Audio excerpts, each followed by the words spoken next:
controversial subjects with the facts can be tense, but we are a sub-science here to make things make sense. Okay, so here's a definition of tourism. It's a social, cultural, and economic phenomenon which entails the movement of people to countries or places outside their usual environment for personal or professional purposes. You know what that reminds Isn't that so me like boring? It's like, oh. Yeah, sorry. this reminds me of like, you know, when you're in grade 7 or 8 and you're giving a speech and you're like, my topic is tourism, and you go, you start, the definition of tourism is, and then you say that. But it is and then you start interesting your because speech. it is like, we're all like, oh, where are you going? Like in our privileged Western world, it's so like, I don't know. There's so much meaning put on it, but when you read the definition, you're just like, yeah, it is just you moving outside of your comfort zone to a new place for but not just your, I guess, does tourism, okay, it doesn't have to be outside of your own country. So is it just like anywhere? Like if I just go one city over, listen, is that tourism? zip it. Listen. Another definition is someone who travels at least 80 kilometers from his or her home for at least 24 hours for business or leisure. Go visit my family, it doesn't count. It doesn't count. That's almost 80 kilometers. No, well, it says like for at least 24 hours. Yeah, I go visit for 24 hours sometimes. Am I in tourism? Am I a tourist? No, you're in not Guelph? though, because for the most part, we're just going for a few hours and coming home. Okay. Wait, is Guelph 80 kilometers? It's like 74. So it doesn't count based on this. Well, what if I go to the north end of Guelph? That surely is 80. Yeah, and that would be more tourist vibes because you'd be like, wow, I've never been here. If you haven't listened to the first half of the pod, we're chatting about this because we did just come back from a little trip, and we thought we'd ask ourselves, is traveling / tourism good for you? Like, what does it do to your brain? What does it do to your body? Maybe a little bit on like, we realized when we came together to do this episode, there's a whole other potential episode about like how tourism impacts industry and can either help or hurt economies. Yeah. We're like not really going to go into that too I have much, a lot of stuff about that. So you do yours first because it feels like it's more about. Well, what do you mean first? Just like start talking about if it's good or bad? Yeah, like obviously we travel a lot for our work, which it does say here, it does count as tourism. And we also are tourists a lot.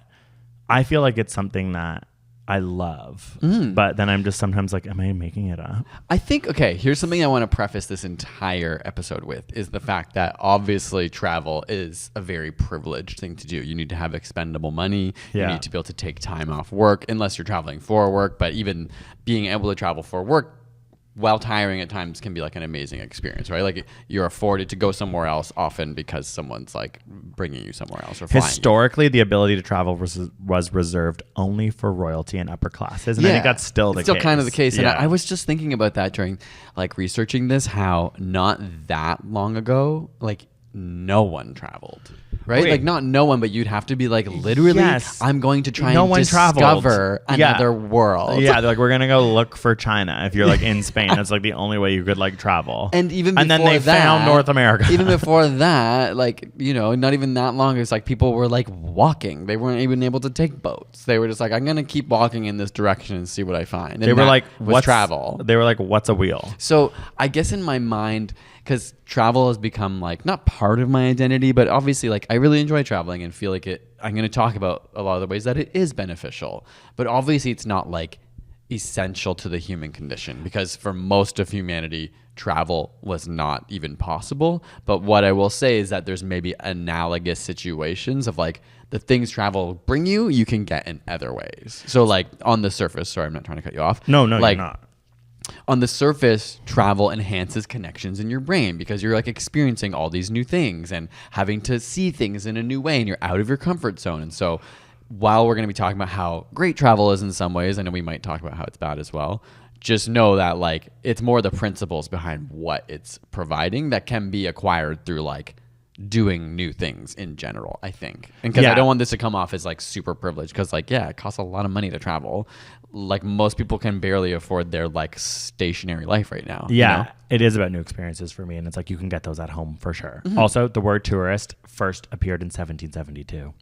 Whoa. Which is interesting because it's like, and was that's it in not this that old. context? Yes, and it suggests like it's like the word tour comes from the Greek and Latin words circle and turn, which together creates tourism or tourist, which represents the activity of circling away from home and then returning. Huh. And isn't that like right before America was founded? Girl, I don't know shite about only American. know because of Hamilton. I'm just But thinking like 1776. 1776. So like maybe it was right around that time when people were actually starting to like take big voyages, and some were like, I'm gonna go to the Americas and come back. Well, the 1952 was the first commercial air flight from London, England to Johannesburg, South Africa, and Colombo, Sri Lanka. What? I know. 1952 was the first time a commercial plane flew. Exactly. That's what I mean. I'm like, this is all so new. It's stupid. I know that sounds stupid. I'm shocked by that because if I think of it technically, I'm like, that's not that surprising.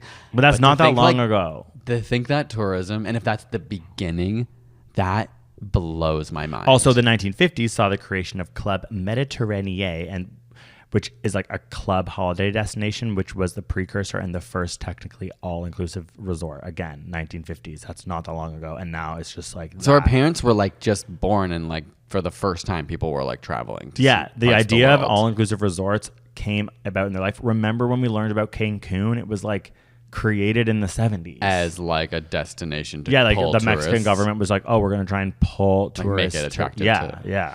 Wow. No, I guess it's not that surprising, but anyway, does everyone else feel I feel really surprised. That's why I said it, because I was like, this is insane. If people are only taking commercial flights in 1952, then this is so 70 new. years. It sounds longer when you say it that way, like for only 70 years. But it's not that long to think about this thing that we all truly just take for granted. It's just it's like, granted. Hop on a plane, go somewhere else where no one can speak the language you're speaking, and it has all these different traditions, all these different foods. Like, it is pretty unbelievable. Yeah, and we're millennials, so we're young enough to just be like, we didn't see globalization happen. We just lived in globalization. So we're just like, oh, sweet, just assumed Starbucks. it was always that way. Yeah. Whereas our parents are probably like, that's insane that there's a Starbucks. I mean, I still sort of feel like that's insane. But like the more and more I see places as an adult now, I am like everywhere, at least the like fancy parts of everywhere look the same now, right? Like even if you go to like a European city, It's got Gucci, it's got Gucci, it's got McDonald's, it's got all the chains, all the fashion spots, and you're kind of like, even the way they're designed looks the exact same. So you're like, I could be anywhere. Whereas I actually bet 20 years ago was probably the first time I had traveled, and I feel like it was like actually so shocking to see a McDonald's. Like there would be one. McDonald's was always like a chain that you could find everywhere. Not always, but you know what I mean. So can you get into your research? Sure. Okay. So there's like a couple different categories. Most of this research that I found is about like what it does to your brain and body and how traveling changes you. So like the first one is about creativity.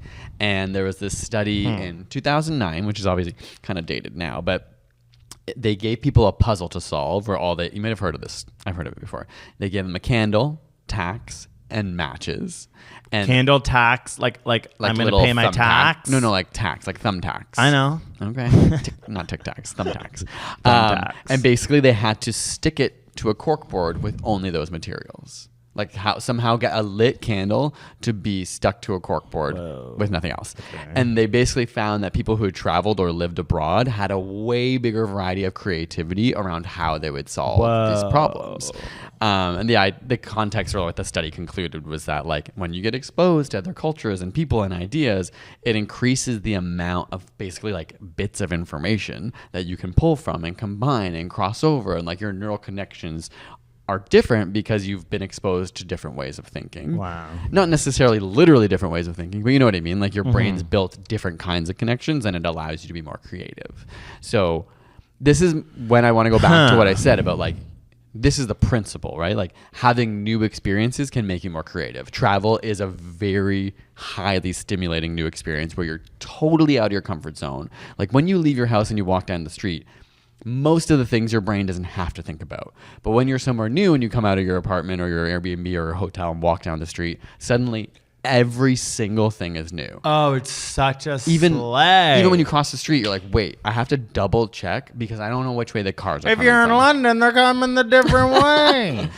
And it's even like we were just in Spain, and I was like, it's so fun to look at how different the streetlights are. Yeah. Like my brain's looking for streetlights somewhere, and then you realize they're in a different position totally. Hot everyone is. Literally. Yeah. People in Spain are hot. Let's put it that way. It's like, okay, where does the swagger come from? Is it born in ya? Or is it also, it's like a funny travel thing. It could just be because we're traveling. Like we were literally like best night of our lives, best part. Like, but it's like objectively, they could have been just as fun as Toronto, but because you're traveling, you're like, Your context is yeah, different. you're just like, holy shit. Well, we've done that in Toronto before where we say like, let's pretend we're traveling. Yeah, and then we go stay out out till 4 a.m. And we We're have like, the best night of our yeah. lives. It's actually, that is what I would say. If you cannot afford to travel, you need to get together with your friends and you have to say, pretend we're traveling. I did it this weekend for Halloween because we went to the east end of Toronto, which is very far and I never go. And I said, we're going to Munich. And as we went, even looking at the houses, I was like, look at that brutalist architecture.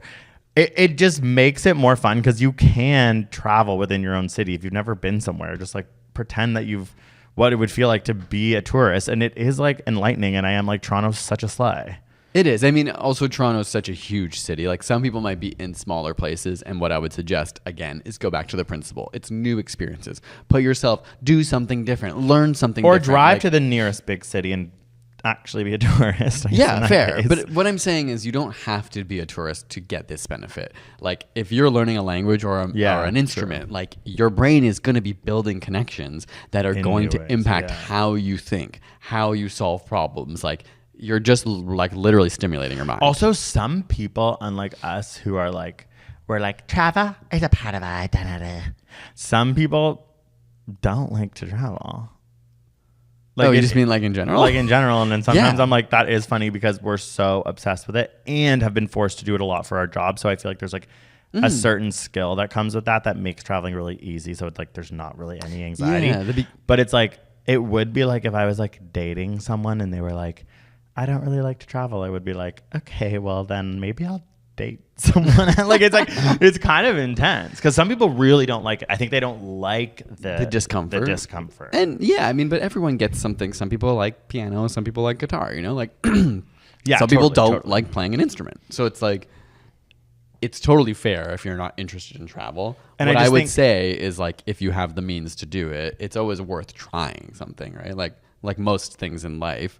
If you can do it safely and not push yourself too far to your comfort zone, it might mean traveling to somewhere that's not as intense for you. Somewhere that's more similar to your home culture that you'd feel like less out of your element. Somewhere that speaks English. Like there's a lot of ways that I think some people jump too deep into the travel when they're not ready and go somewhere like, you know, like India, that's really intense and like overstimulating. Oh my God, yeah. But even like Europe, like you can end up in places that are so touristy and like it's just, there's a lot of parts of traveling that are not actually that nice. Yeah, totally. And it's interesting because we've hit this stage of whether it's capitalism or just like humanity and globalization where traveling, like it can be so intense and everyone wants to find the place that's kind of like authentic and where locals go. But like not that it doesn't exist now, but it's just like harder and harder. You have to go to like more extreme places. I'm going to talk about my information now because it like relates to that. Well, first things first, the coolest part for me about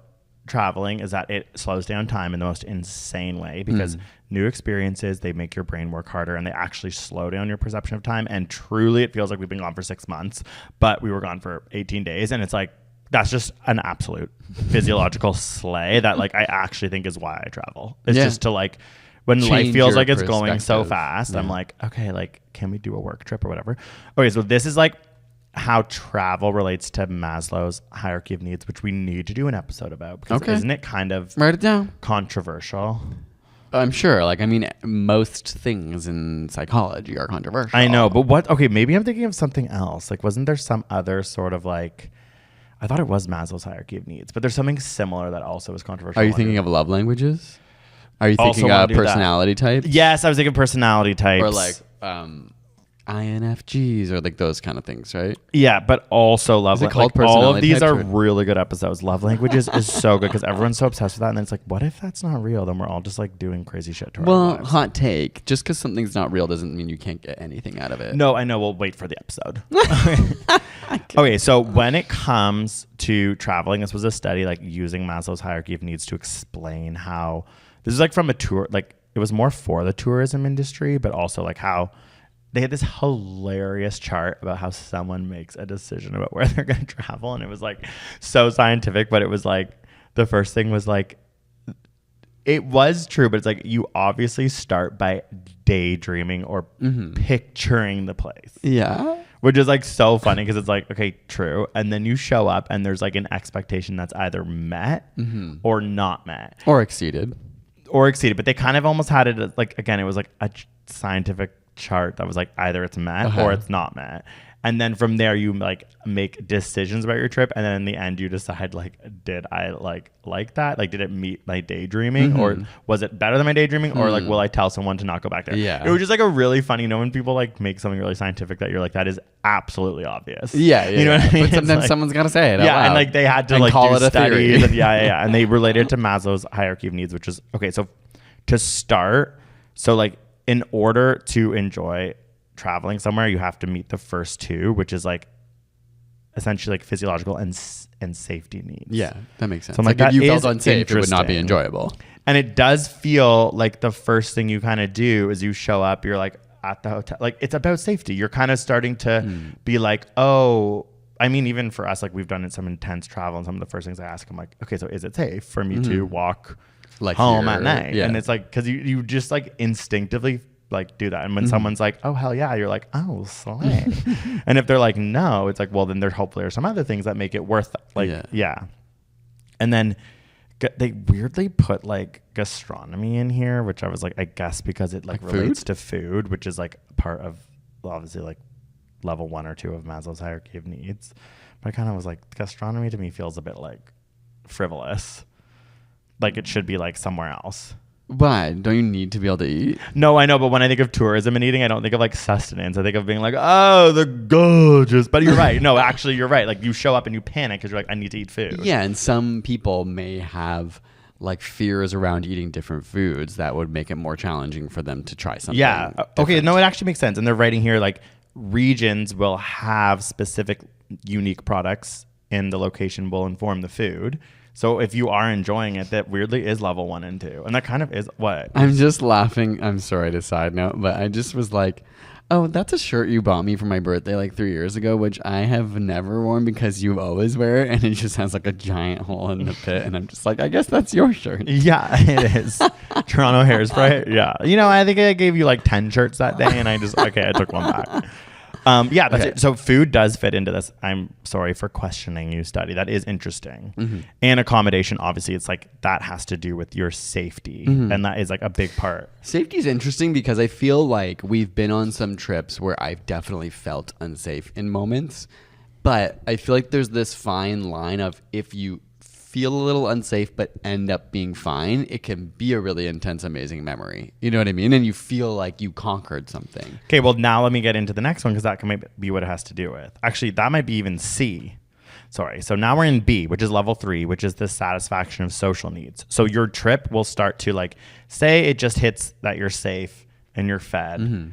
You're not, it's like you're not really Not exceeding, like it's not bringing you to a new level. This is the part where you start to feel like you're part of a community. You start to feel like you're almost blending in with the locals. It's like so funny. Like you meet a local person. For us in Barcelona, everyone was so friendly that they told us about cool parties. We went and met them. We had friends. We like, that was taking us here to level 3 of Maslow's pyramid. Level 4 and 5 is self-appreciation and self-realization. I bet that self-realization comes from feeling unsafe and then actually getting through it. Where you're like, I was able to do that thing, and I learned something about myself, and I feel more confident. I feel, So it's like, but again, that's like that line of like, had something gone wrong, maybe it would scar me forever. Yes, and I think that's like why it's like this level 4 and 5, which they said are like this is what can create a perfect holiday, which is when you have like a self-realizing moment.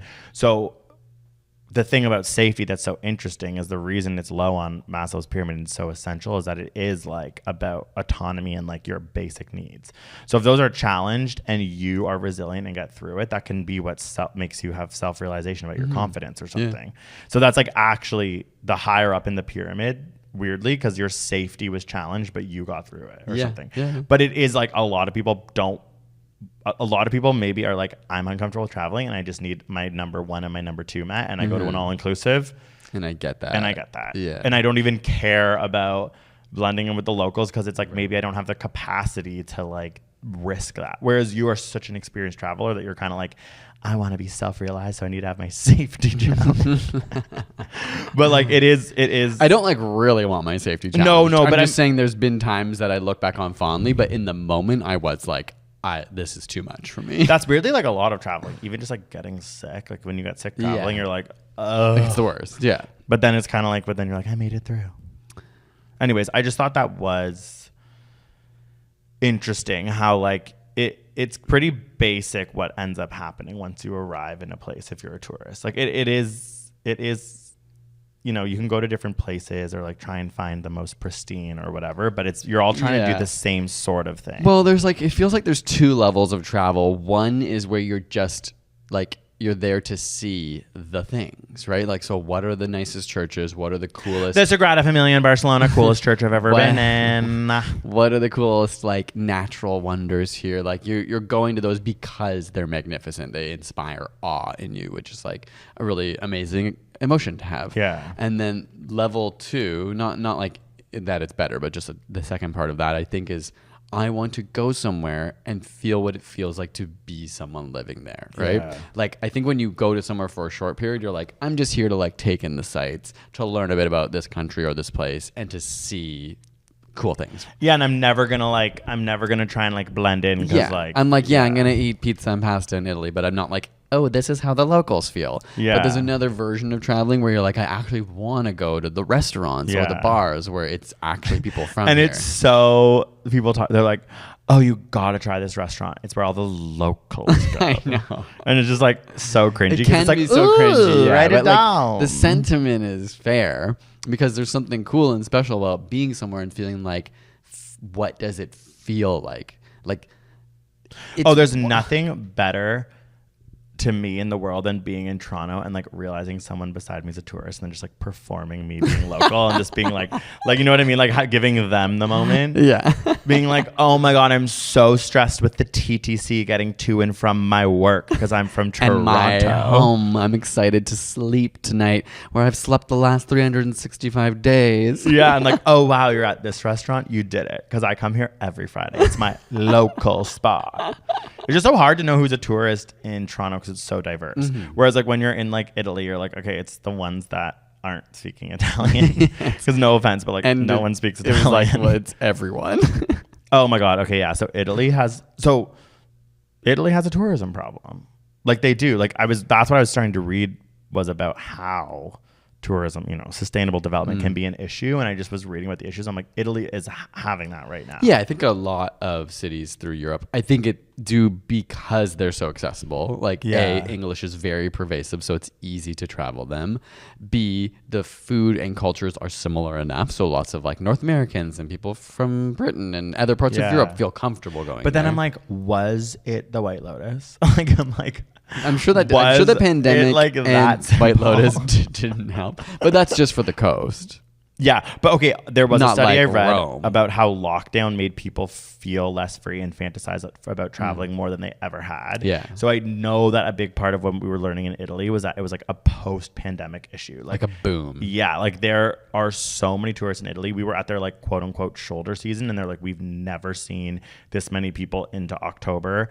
And I think that they were stressed because they were realizing they weren't able to give people like the experience they want. They're like, you can't actually get from that city to that city because the bus is full. And there's not enough room, or like there's all these reservations you haven't made. These restaurants are all so busy because there's way more people than normal. Like, yeah, I think that is an interesting part of like going back and thinking about how travel only started like 70 years ago, and that's like to say the first trip. Like I'm sure the actual travel tourism industry.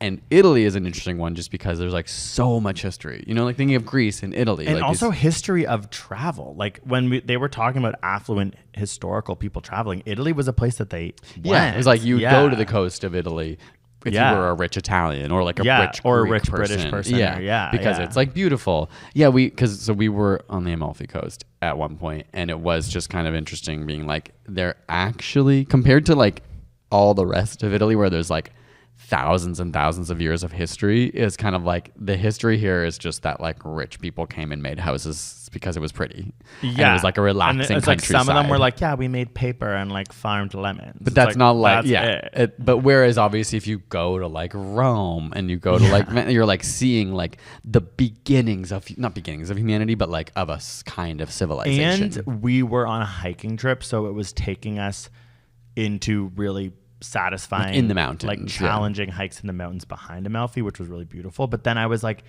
thinking about being stuck in a tiny Amalfi city for a day, and you could tell people's buzzing energy and anxiety of like, what do we do? Like, thankfully the water and weather was good enough that people could like go to the beach, but like there's there's not just much else full to do, yeah. restaurants that don't have room for you, and then it's just like it was a tense energy. Yeah. But that was because the tourism industry there has it's like it's that struggling. pandemic Yeah. boom after that. Yeah. But I think, I think that's happening all over, and more people around the world also now, like so many other countries have like much more affluence than ever before. So like not only do you have like so many North Americans and everyone around the world is like now traveling, I just think like there's more people than ever traveling. And it is interesting to study that the psychology of the pandemic did make people who maybe weren't apt to travel before want to travel because they you feel so felt for the restricted. first time they couldn't. Yeah. Which I thought was so interesting. Yeah, I it's, always like, knew psychological. they said in Italy like, oh, people had 2-year vouchers, so they had to come to Italy because they'd already planned a trip. That was like what people were kind of humming and hawing about. But I'm like, no, there's also a psychology here of everyone being told they can't travel. Yeah. It like When it's humans are taken just, away, you're yeah. like, it's kind of like when we live in Toronto and it's like we don't go to the CN Tower or like the Skydome or whatever, but maybe if it was like taken away, or if they're like, we're closing it, I'd be like, oh my God, I need to be go. like, yeah, to we've CN never Tower. gone. Like I think there's a lot of that in places people live. They're like, I I've love never the gone. Skydome.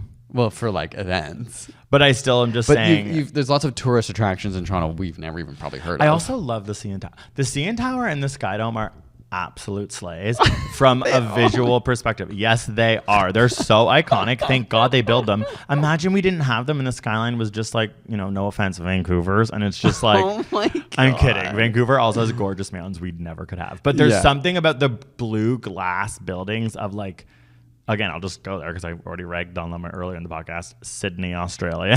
That's what Toronto wait. looks like. I'm like, they also have the most beautiful opera house and Yeah. incredible bridge.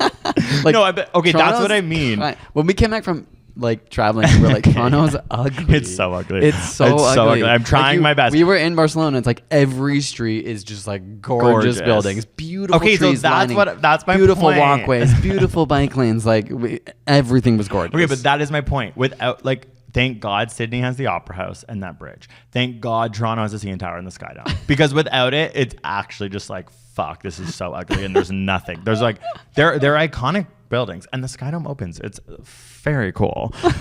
So, okay, in Canada. Does that not happen at other stadiums? No, the way that it opens, a lot of them will be open air if they're in like LA and stuff because it doesn't rain enough. Right. Like, But are there ours not other ones that closes. close? There's got to be. There's got to be some, but it's still really freaking cool that Okay. it can be a winter place and then in the summer open up. Thank God they designed that. Okay, in 2011, this is in Canada, tourism created $78.8 billion and it created 603,000 jobs and it accounted for more of Canada's GDP than agriculture, forestry, Whoa. and fisheries combined. Whoa. I know. We don't know there's tourists here, but they're here. And a lot of like them will like drive across the country. It's like, well, I've never done Wow. that. And then this was talking about sustainable development and how like what you were saying, like a lot of tourism is linked to wanting to go to the most pristine place, but that's like counterintuitive because in order to Going get to tourists preserve there, them, you have to like destroy the environment. yeah, and I didn't know Potentially. sustainable development because people would study that at our university. The definition is the needs of the present without compromising the ability of the future generation to meet their own needs. I was like, that's like such a specific way of defining that. That is interesting with tourism. Yeah. Like, how do you have people come to a place without Like impacting the place itself in the a future way. Yeah. for the people who live there? It's like, Yeah. okay, like that's going to be hard. And then this was talking about how tourism is going to be affected in Canada by climate change. And it was like interesting, like warmer temperatures. It's going to be like really hot and like heat stress for tourists, cooling costs. decreasing snow cover is like a big issue for Canada because people would come to ski. Like, so you mean you said decreasing? Yeah, lower mainland mountain resorts didn't have enough snow for a season in 2014. And then obviously increasing storms, like droughts in California, like you can't like get people water. Then this one was like increased frequency of heavy precipitation, and that flooding in Manitoba caused the swinging bridge attraction to close fully. Like things like that where you're like, oh yeah. Yeah, more extreme weather makes it even just scarier to go to a place that potentially has extreme weather, right? Like even here, like we get some pretty intense winter blizzards, and if those get more and more extreme or unpredictable, I'm sure some people will be afraid of that. Yeah. Like I'm afraid to go to places where there's like hurricanes and stuff. Yeah. And if I know they're more unpredictable than ever before, that makes it less appealing to go somewhere like that. And there's also something called the tourism carrying capacity, which is like this algorithm to figure out the maximum number of visitors which an area can sustain without unacceptable deterioration of the physical environment and without considerably diminishing user satisfaction. So I'm like, I think the Amalfi Coast's TCC, tourism carrying capacity, was overstretched. And I'm like, there is an energy that you feel if you go somewhere like that where you're like, this isn't built, but everyone wants to be here. Like, it's just like interesting because it's like an inevitable industry and an inevitable concept where all humans are probably going to do forever. Yeah. And there are ways that people try to like design them. I do think Toronto would be a great place to come because the TCC is on point. You think? I don't think people are coming here and thinking it's overrun with tourists and they can't figure out how to live. I thought you said the TTC, like, like our subway system is pathetic next to like anywhere in Europe. Yeah, every city we'd go to in Europe, we're like, oh, you have so many trains in your really old city with like, and they go like everywhere. Yeah, like how did you build these? And we are like such an affluent country. Cool. No, I mean like it doesn't feel like tourists have ever overrun Toronto, and therefore we don't. Whenever I meet a tourist, I get excited. Whereas in Europe, sometimes they're like, get the fuck out. You're right. Because they're ruining our city. Getting in the way, yeah. The only other things I was going to talk about were like more about the body. Like studies on rats have found like when they're put in either like limited environments or enriched environments where they have like toys and things to do, like their brains grow so much more. They have so many more synaptic connections. Like mimicking tourism. Yeah, they're kind of saying like this is all about traveling. like new experiences, right? So when you give a rat more to do, its brain grows like all over and you see all these different connections. In terms of stress, they found that after trips, like it can last 5 weeks that people feel less stressed. I feel less stressed. Less headache. Yeah, like it lingers with you. So it's like a great way to release. Because obviously, I mean, that's probably more related to even just like working, right? Like working is very stressful. But I also think when you see the world, it minimizes your home stress. You're kind of like, the world's so big. Like you're just living life here in Spain and don't give a shit about me. Yeah, totally. It kind of helps. You're like, it's like looking at the stars in a way where you're like, everything's so big. Why am I so stressed? And then you even see like their stress. Like you'll meet like someone and they'll be like, I'm so stressed with work, but you're like on vacation. You're like, don't be. It's like easier to be like, why? Nothing matters. Just like enjoy life. Just do your job and then enjoy your life. Like it does take away this sort of like hustle culture of at least like America's so hustle culture. Actually, I bet Europeans go to New York and then they get more stressed because they're like, wait, everyone's going so fast, like working so hard. Interestingly, I found a study that showed people who are sleep deprived actually sleep better while they're traveling. There's like 20,000 people who were wearing like wearable monitors. And it was people who already sleep 7.5 hours, like would sleep less while they were traveling. But for those who were underslept, this is in areas where they weren't changing time zones. They got more sleep, probably because they're on vacation. You know what I mean? And or also like, oh, true, they're not having to get up. I was like, and it's the because stress they're of work working so much. I'm sure there's lots of factors, but they just found that people who have sleep problems would sleep more. Wow. So, solution if you can't sleep, and ultimately the overall happiness of people who travel is a bit higher. But it's important to note that work, family life, and friends plays a much bigger role, but travel is just, it said something like 7% happier if you accumulate travel experiences. So it's not That's interesting because the family, friends, and home life is so important. Like I feel work was in there too, you know? Work, sorry. I'm going to drag like the idea of people and it's just like everyone probably freaking hates me because I also think at this point I'm also kind of coming for Australians again. But it's like the idea of like when you make traveling the own, like those people the that center point of your identity. Yeah, and it's kind of like, But Okay. Okay. No, I just how think nice. people, it can be an exploration, especially at a young age. I think it's an amazing thing about Australian culture is that they are so well traveled, okay, and they sorry. take gap years, and they like see the world, and they encourage young people to like get that perspective. Okay, I'm gonna like say a story about an Australian person that is not about all Australian people, but it's telling me that certain people I'm talking about. Like, there was this one time I went to Berlin and I was like at a hostel and I was alone, so I was like making friends, and there was this girl, and she was an Australian girl on her 1 year freaking trip around the world vibes, and so she was in Berlin, and she was so obviously obsessed with like being alternative and like loved that she was in Berlin and really wanted to find like the hottest club and the like most squatter place of all time, even though it's like you're in a hostel, you're not squatting. And we went on like, I initiated, probably we should go on like a walking tour of the city. Like, they're really good. And it ended at this part of Berlin that's like the equivalent of like Times Square, I guess, or like Just like a busy business area. and she literally had a panic attack. She's like, I can't even see this. Like she was just like, oh my God. She was like, because she'd had this idea, I guess, spending 4 days in Berlin. She'd had such an amazing time of just being like, it's all alternative. Everyone is counterculture. And it's like, no, we're like, there's like a lot of people like in money Berlin to be who are made, just like normal, yeah. like who aren't just constantly like going to Berghain. Right. And she was like, it was like, I had to comfort her. And I was just like, you're not from here. Like, Yeah. it was, and that energy sometimes, like when we were in South America, Right. people who are like American, who are like, you know, it's They're giving kind like of blinded giving to like some part of cornrows it. in the hair and being like, Yeah. I actually am I living in get it Costa Rica. here. And it's Yeah. like, no, you're a really rich white person who moved to Yeah. Costa. Like, and I'm like, to me, those people are sacrificing their family, their friends, and their work at home to do this thing that if you think is more valuable than those other Yeah. things, you might get lost in the plot of it. Yeah, and it is a bit illusory, and like, of course, there's something to gain from it, but you have to like put it in perspective. And I'm like, again, maybe just privileged to love Toronto and love my home life.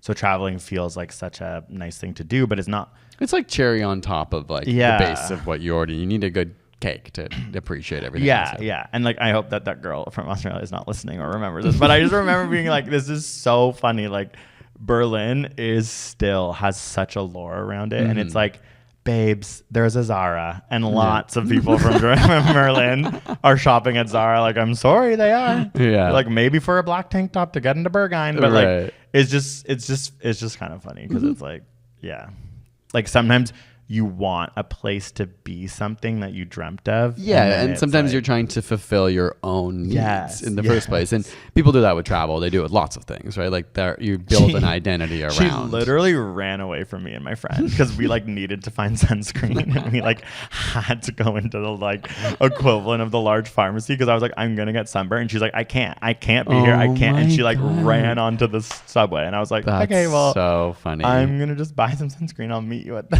hostel.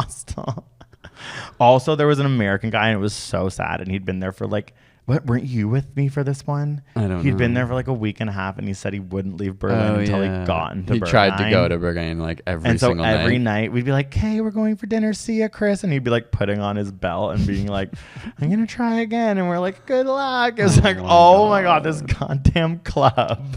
Yeah, it has such a lore around Yeah, it. it's so funny. And people still talk about it. Like, I think even on this last trip, people are just like, Berghain, the sound system.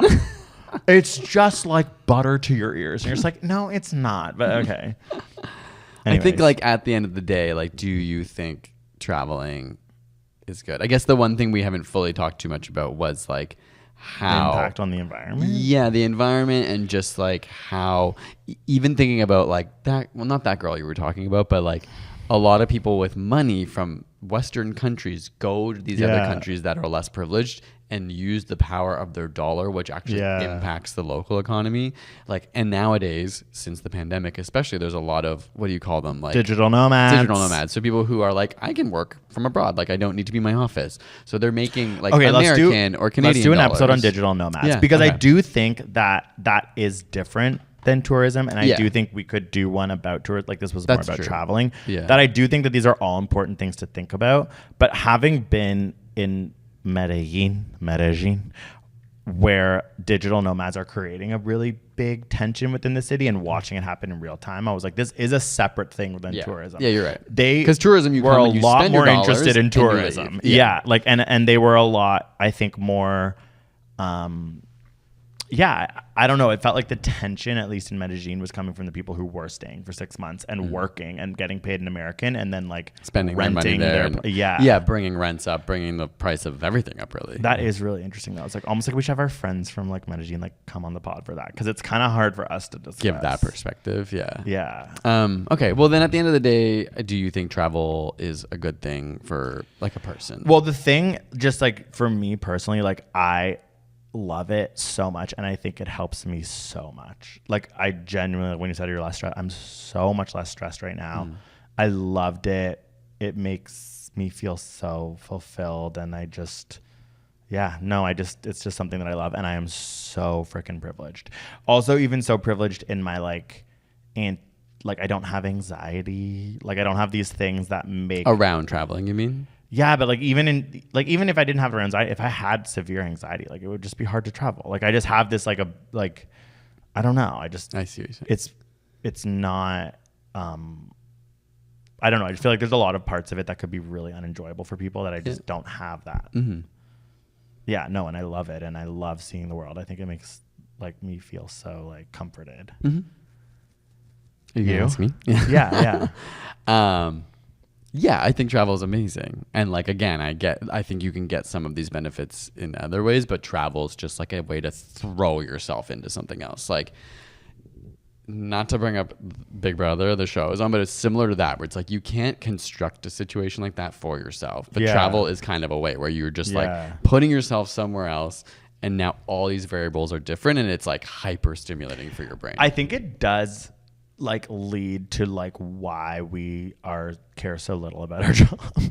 Or like I just feel like so many of our American peers who don't travel that much are so committed to their, like they get a little myopic about their job. And so I think that in some ways the reason why I at least have been so calm about ASAP Science, how a lot of the time has been like I travel and I'm like, no one here gives a fuck about ASAP Science. Right. Yeah. Whereas I feel like it's you build your own world that this is so important. It really has helped me with like stress and like not sort of caring so much, caring enough to like build a career, but not to take you out and give you perspective is always helpful. Yeah, you know what I mean? To just stop you and be like, your world is small, and that doesn't have to be a sad thing. That can actually be a really exciting and liberating thing to realize. And it is about where you choose to go. Like whenever I go to New York or LA, I feel more anxious about my job. Like it's like, and I bet a lot of people, because you're surrounded by Or if I go to like London, it's like these places are cool, but I'm still thinking like, oh, it's like when I go to literally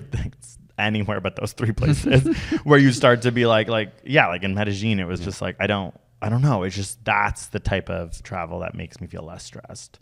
Because some people might just like love going to New York and then like not get the same sort of like.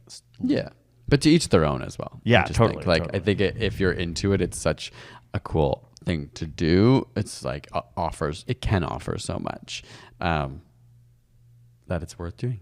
Yeah. And it obviously has like some pretty good effects on your brain. But I'm so excited to talk about all those other ones, including digital nomads, love languages, personality types. Okay, like and subscribe, Ralph. Was that the word? Thanks for listening, and we'll talk to you next week. Peace. Bye.